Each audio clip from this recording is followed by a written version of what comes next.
قرآن کریم کے اندر بعض مثالیں اللہ نے بیان کی، ان اوہن البیوت لبیت العنکبوت، مکڑی کے کا ذکر ہے، اور قالت نملۃ، ایک چونٹی کا بیان ہے۔ مختلف مخلوقات قدرت کی دلیلیں ہیں۔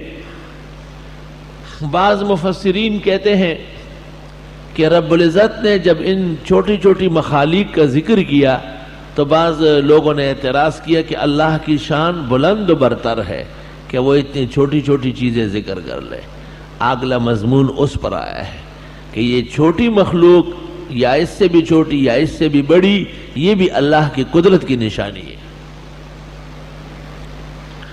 لیکن ابن کثیر نے اپنی تفسیر میں امام التفسیر سدی سے نقل کیا ہے، اور اس کو راجح تفسیر کہا گیا ہے، کہ جب اللہ تعالیٰ نے منافقین کی مثالیں دی، مثلہم کمثل الذی استوقد نارا، تو بعض لوگوں نے اعتراض کیا کہ اللہ تعالیٰ کو کیا ضرورت ہے اس طرح مثالیں دینے کی؟ جواب، اللہ تعالیٰ کو ضرورت نہیں ہے، تمہیں ضرورت ہے، مخاطب کو ضرورت ہے، تمہاری ضرورت کے لیے مثال آئی ہے۔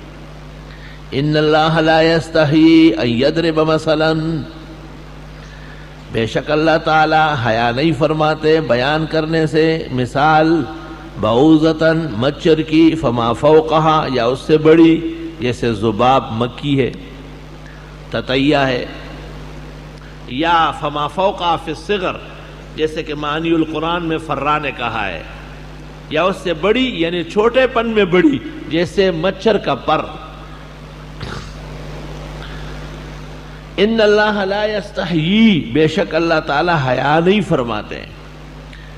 حیا استحیا، حیا خلق یبعث المرء علی ارتکاب المحمود ویمنعہ عن ارتکاب القبیح۔ حافظ نے فتح الباری کے اندر تعریف کی ہے، اور محدثین نے، کہ حیا اس اخلاق کو کہتے ہیں جو آدمیوں کو اچھے کام پر آمادہ کرے اور برے کام سے روکے، اس کو حیا کہتے ہیں۔ آپ نے فرمایا گزشتہ انبیاء علیہ السلام کی تعلیمات میں سے یہ بات باقی ہے کہ جب تم میں حیا ہی نہیں ہے تو جو چاہو کہتے پہ رہو۔ اور ایک آدمی اپنے بھائی کو سمجھا رہا تھا کہ اتنی حیا کی بھی ضرورت نہیں ہے، تو حضرت نے سنا، آپ نے فرمایا دعہو، چھوڑو، فإن الحیاء من الایمان فإن الحیاء نصف الایمان، یہ تو ایمان کا تقاضا ہے، ہونا چاہیے۔ وہ ایک شخص کو کتے نے کاٹا تھا، رات کو گھر میں لیٹا ہوا تھا اور فریاد کر رہا تھا، چھوٹی سی بچی تھی، وہ بھی قریب آئی، ابا جان کیا ہوا ہے؟ کہا کتے نے کاٹا ہے۔ کتے نے کیسے کاٹا؟ کہا بس میرا انگوٹھا اس کے پکڑ میں آیا، منہ میں لے لیا اور چبا لی۔ تو بچی نے پوچھا کہ کتے کے کتنے دان تھے؟ تو اس نے کہا کہ 6 یا 8۔ کہا آپ کے کتنے ہیں؟ کہا 32۔ کہا آپ نے کیوں نہیں کاٹا؟ چھوٹے چھوٹے بچے عجیب ہوتے ہیں۔ تو باپ نے کہا بیٹی اس نے اس لیے کاٹا کہ وہ کتا تھا، اور میں نے اس لیے نہیں کاٹا کہ میں انسان تھا، کتا نہیں تھا۔ مبتدئین علماء دیوبند کے بارے میں کیا کیا باتیں کرتے ہیں، آخر ان کے بڑوں کے قلم نے وہی سے لکھا ہے کیا؟ وہ تو شرک اور کفر کے گھونسلے ہیں، لیکن علماء دیوبند میں نبوت کی حیا ہے۔ وہ ایسا رد اور قدح نہیں چاہتے ہیں جس سے فضا خراب ہو، جس سے اخلاقیات سے استبعاد ہو، کیونکہ یہ مقاصد نبوت اور منہج دین کے مطابق ہے۔ ان اللہ لا یستحیی، آدمی کو جب حیا آ جاتی ہے نا، استحییت تو وہ کام چھوڑ دیتا ہے۔ سبحان اللہ۔ ایک صحابی کہتے ہیں کہ غزہ کے اندر ہم نے قلعہ فتح کیا اور ہر شخص اپنے لیے چیزیں جمع کر رہا تھا، کہ ایک چربی کا گٹھا گر گیا، میں اس کی طرف دوڑا، ایک اور آدمی بھی آیا، میں نے دیکھا تو حضرت صلی اللہ علیہ وسلم ہے، استحییت کہ میں فوراً پیچھے ہٹ گیا۔ آئی سمجھ میں؟ اللہ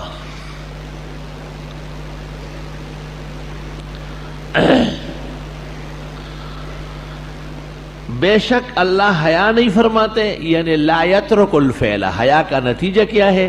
فعل ترک کرنا۔ اللہ تعالیٰ جو بیان فرماتے ہیں مثالوں کے ذریعے، اس قسم کا بیان کرنا اللہ کبھی نہیں چھوڑیں گے۔ بے شک اللہ حیا نہیں کرتے، یعنی بیان یعنی نہیں چھوڑتے۔ ان یضرب بیان کرنا، ضرب یضرب کے بہت معنی آتے ہیں۔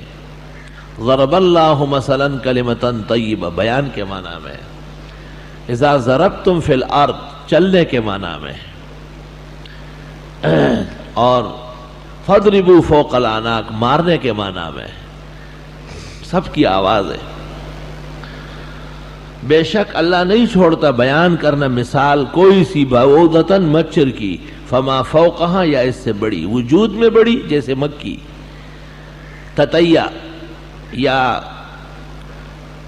چھوٹے پن میں بڑی جیسے مچھر کا پر۔ فَأَمَّا الَّذِينَ آمَنُوا پس وہ لوگ جو ایمان لائے، فَيَعْلَمُونَ پس وہ جانتے ہیں، أَنَّهُ الْحَقُّ مِن رَبِّهِمْ کہ بے شک یہ برحق ہے ان کے رب کے ہاں سے۔ ایمان والے جانتے ہیں کہ ہر مثال اپنے فائدے اور حکمت میں پوری ہے۔ وَأَمَّا الَّذِينَ كَفَرُوا وہ لوگ جنہوں نے کفر کیا، فَيَقُولُونَ پس وہ کہتے ہیں، مَاذَا أَرَادَ اللَّهُ بِهَذَا مَثَلًا کیا ارادہ کیا اللہ نے ان مثالوں سے، کیا ضرورت تھی؟ یضل بہ کثیرا بہکاتے اللہ اس کے ذریعے بہتوں کو، ویہدی بہ کثیرا ہدایت دیتا ہے اس سے بہتوں کو، وما یضل بہ الا الفاسقین اور نہیں بہکاتے اس کے ذریعے مگر بے راہ روی کرنے والوں کو۔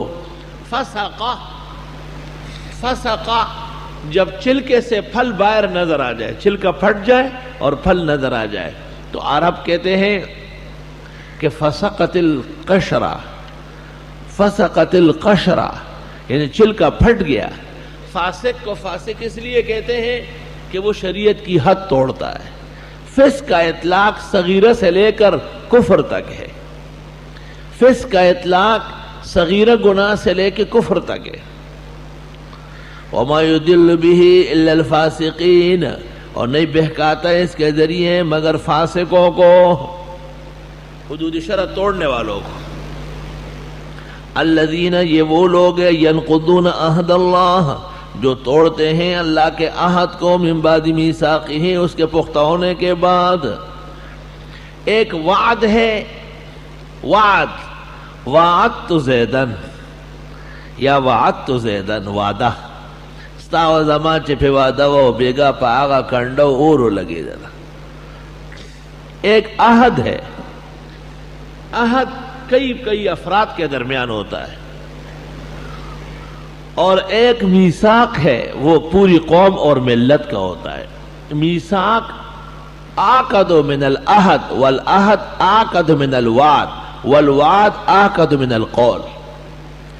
پختو کے قول تا لوز وہی لوز وہی ماں لوز کڑے، سبحان اللہ۔